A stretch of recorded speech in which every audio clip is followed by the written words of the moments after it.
Hey folks, I'm here today with noted criminal defense attorney Tom Grieve and former state prosecutor. I hear there's a prosecutor shortage in the state. You could apply for that gig again. You never know. You don't see me. But as you see on the screen there, Tom, ATF agents trained for encounters with armed people.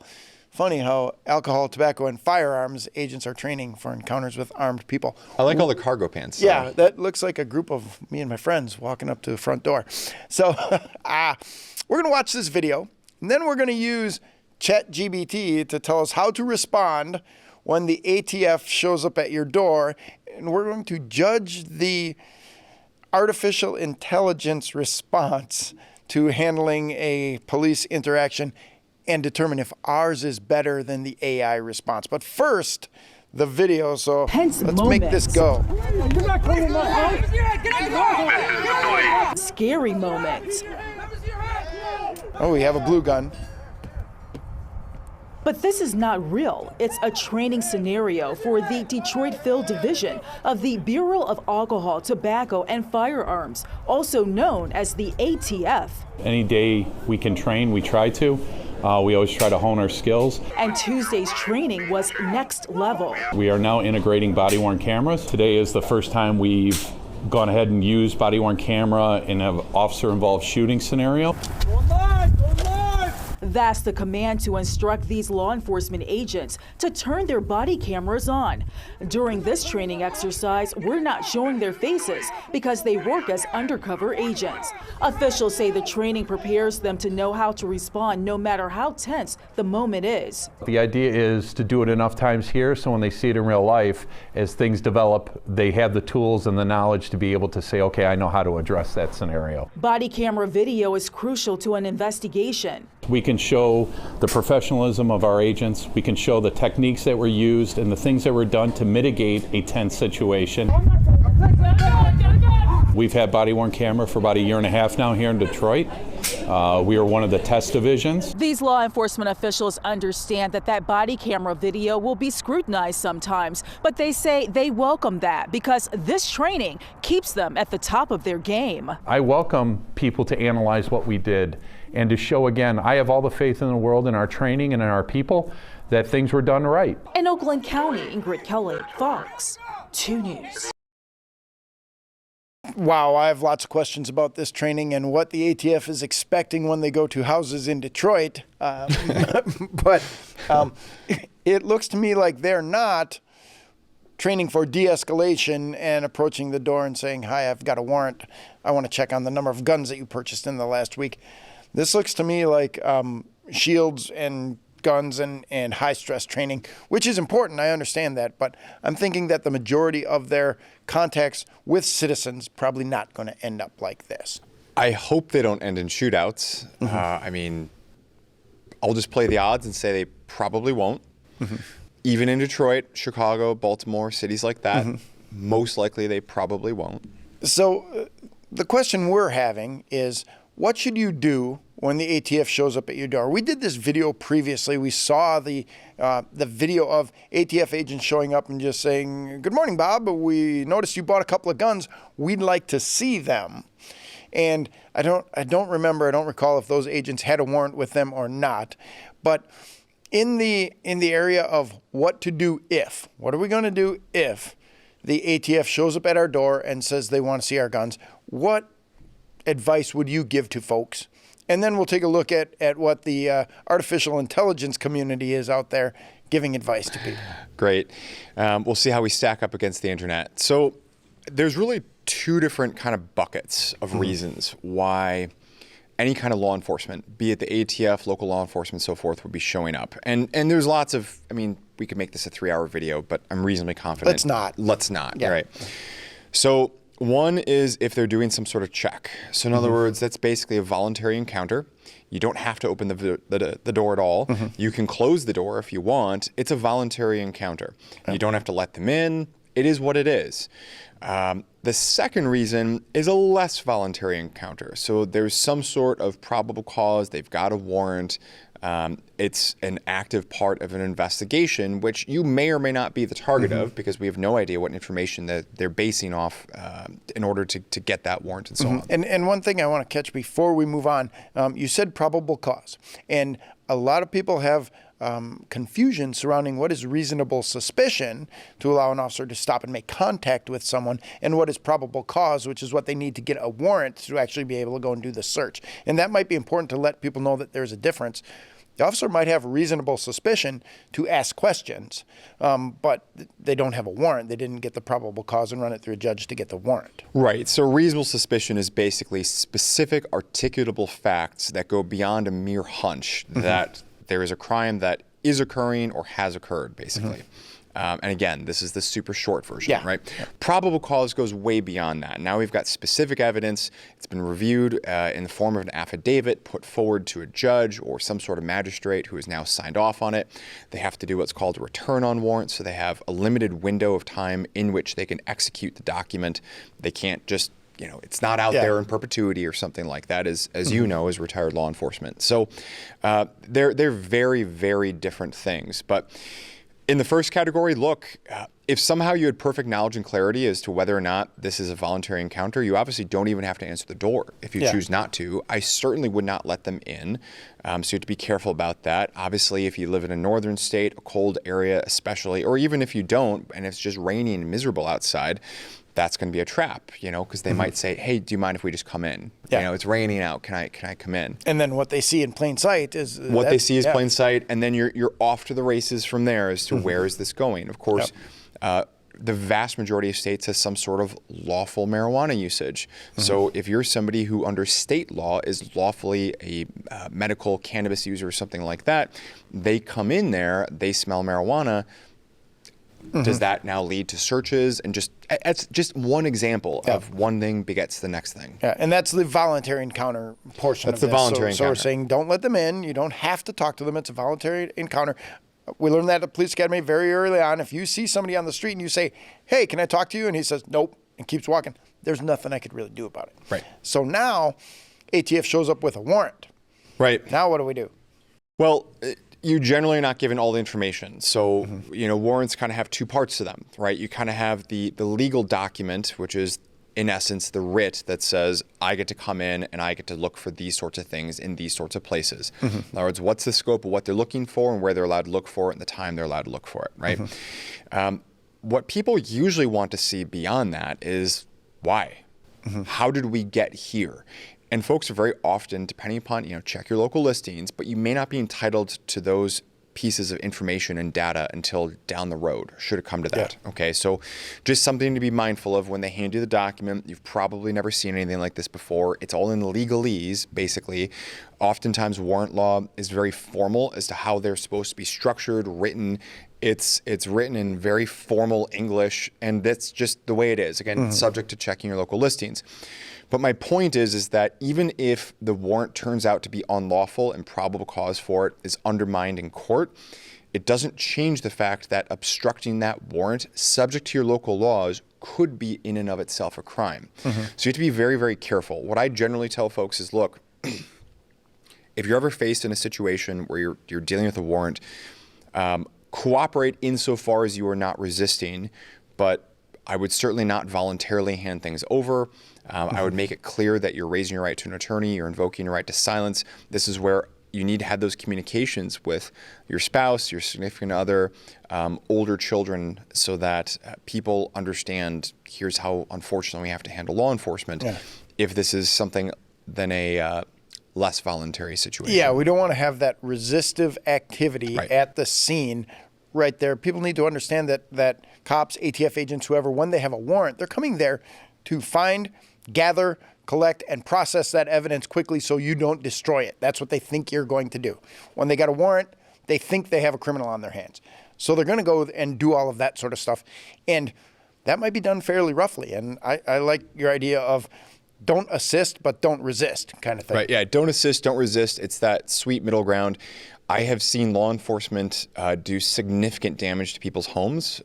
You know, bashing in doors, ripping drawers out of dressers. I mean, just thousands and thousands and thousands of dollars of damage good luck getting that back, subject to your local laws. So, and that's just terrible. That's not something that should happen in the course of a search. I'm going to go on record with that. That's not how I think it should be done. Sometimes it is done. I can't tell you how many times I've seen that. And to be clear, I'm not painting the broad brush and saying it's all the time or even the majority of the time, but as the owner of the largest criminal defense firm in the state of Wisconsin, we see this.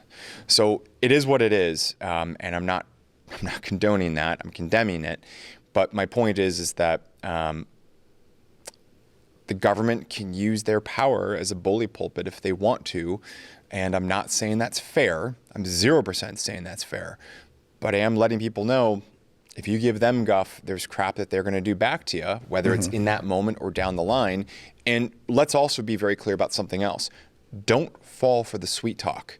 Odds are that they'll try that on you first, all right? If you're a good guy, good woman, you've got no prior track record with law enforcement, and you don't really understand how this game is played, they'll try the good guy routine with you. And when that goes nowhere, they'll often flip a switch and start escalating the threats. Yep. So just opt out, raise your right to an attorney, raise your right to silence, and just, it is what it is. Yeah, absolutely. Okay, so now we're going to talk a little bit about the AI version. If people went on the interwebs and decided they wanted to get the right answer to this, get their legal advice without paying an attorney to do that, we'll talk about that. But before we do, folks, I'll let you know that we have a giveaway going on, super secret, extra special giveaway happening right now, but it ends really soon and it's absolutely free. I can tell you that it is a gun-shaped item and it functions a lot like a gun. So click on the link in the description down below and you can see which of these items you could win. Now, Tom, let's talk about what ChatGPT or whatever they call it, the AI version of this, tells people to do. Okay, Tom, so here is the AI version of what you're supposed to do, and we plug this in to ChatGPT. Apparently got the alphabet soup wrong, as we were talking about this earlier. You offended Dylan. I did, and that's because I don't care about this stuff, because most of the time it's wrong. So if the Bureau of Alcohol, Tobacco, Firearms, and Explosives shows up at your doorstep, it's essential to handle the situation with caution and understanding of your rights. So far, so good. Good so far, yes. Be careful and know that you have rights. I love this one. Remain calm. That's, the Hitchhiker's Guide to the Galaxy in large friendly letters, Yeah. And so it's... I find that if I shout that at people, it goes a long way towards helping. Yeah, or shout it in German, because then it scares them. Absolutely. Yeah. So maintaining a calm demeanor is crucial, even if you feel that the visit is unexpected. Of course it's unexpected. They're not going to call you and say, we're coming over tomorrow to look at all your stuff. Even if you feel... Yeah. So is this thing running for office? I don't know. So verify the identity of the agents. Good call. Before opening the door, ask the agents to identify themselves and provide proof of their official capacity, such as a badge or warrant. So it says, though, before opening the door. How are you going to see their ID or their credentials clearly without opening the door? So determine if they are indeed ATF agents and have a legitimate reason for their visit. Just Google it. Yeah. Have you seen an ATF ID card recently? I don't know what they look like. For an unexpected visit, which may or may not be coming at, say, 5 a.m. Right. Probably not going to be able to sort that sort of thing out in the moment. Right. Ask to see the warrant. Okay. Yes. Sure. Cops. Yeah. Cops are legally obliged to give you the warrant. Now, let's talk about this. Someone hands you a warrant. Can you stop them from coming in until you review the warrant and say, yeah, it looks good to me. The last warrant I saw was just like this, and we're ready to go. I've never seen that work. Let's just put it that way. Yeah, nor have I. So, all right. And then here, consult an attorney. So again, 5 a.m., excuse me, Mr. ATF agent, I need to make a phone call. Yeah. Just wait outside, please. Yeah. And I'll get on the phone with my attorney. It's a good idea to consult an attorney. I don't know that this telling you to do it in the midst of your warrant operation is the right thing to. And then, of course, cooperate. If the agents have a warrant and you choose to let them in, wait a minute. They have a warrant. You don't get to choose to let them in. So that's a black and white. It got it wrong. Yeah, it is absolutely wrong. Because it's saying that you could choose to not let them in. And you can't. So that's one way you're going to prison. Yeah, and it tells you to cooperate with the investigation. You just told me not a minute ago, well, maybe a minute ago, that don't resist but don't assist. So if someone comes to my house with a warrant and says, "Kevin, where are all your guns?" You got a warrant, go find them. I'm not going to tell you where my guns are. I was a cop for 17 years. People always made me go find stuff. They weren't helping. They didn't tell you where the drugs were? I don't understand. Helping me to go find anything that I was looking for. So, however, you do have the right to remain silent and not incriminate yourself. It misses the right to an attorney, which is really a bigger and more important right, frankly. You may request the presence of an attorney during any questioning, but if they're questioning you on the front steps of your house as they're trying to come in, your attorney is not going to be there. Yeah. It's important that the ATF visit may be related to a criminal matter or a regulatory inspection. So I think it's going to be a regulatory inspection if you are an FFL holder. Is it a regulatory inspection at my house as I'm just a guy? Well, maybe if I had some NFA materials or something like that. But cooperation with their investigation can help resolve the matter quickly and efficiently for you. So it's telling us one thing that's absolutely wrong, namely you can choose to resist the warrant, okay? It's telling us that we should basically spill our guts and cooperate. Just tell them everything. Yep. Okay, that's wrong. Really bad. And it's completely painting a false narrative and a bad picture of, oh yeah, in essence, just ask for an attorney, like it's going to somehow pause things or something like that. I think I have some job security for the future ahead. Yeah, absolutely. When we're faced with this AI information that it's spewing out there, and Dylan, who just turned 30 recently, will tell me that, oh yeah, way to go, boomer, you don't trust the technology. No, I don't trust the technology. It's giving us bad advice. And by the way, I am not part of the boomer generation. Gen X all the way, baby. So, okay, boomer. I look at this stuff and I think to myself, we have a long way to go before we're starting to give legal advice via internet searches, right? Before we're starting to give self-defense advice during internet searches, things like that, because there's a lot of stuff here that, one, patently wrong. You can tell them that they can't come in. Yeah, black and white wrong. The other one, just really bad advice that's going to really get people crossed up. Yeah. Yeah, I mean, you're gonna sink your case if you have one against you. You're definitely gonna give your defense attorney minimal, if any, assistance on defenses. You are gonna possibly pick up extra criminal charges because you resisted the warrant. So that's cool. As the expression goes, you tend to get what you pay for. And Chat GPT, to my knowledge, is entirely free. You just input your email, you get in there, you ask it questions. And believe it or not, it's not quite right. Yeah, I would leave it for the 7th grade research paper and let folks use it for that. Not something that you're going to bet your freedom on. And whether it's here or there, I don't know, but I actually played with it maybe about a week or two back, where I was asking it just different legal questions that are right up my alley here in Wisconsin. And it was grotesquely wrong. I mean, not even close. It was so far off base. I was wondering how it could function as some sort of search engine in essence. And the answer is no. It got all the things from all the wrong corners of the internet and presented it as their answer. Ooh. It's like, whoa, well, the internet is a lot more wrong things than right things. And that really came out. And I'm glad you said it that way, because, folks, we are one of the right things. Tom and I are here to clear up your internet misconceptions. So we're giving you the right information. Thanks again for being here, Tom. As always, great insight. Thanks for helping out on this one. And we'll get you back for another. Always a pleasure.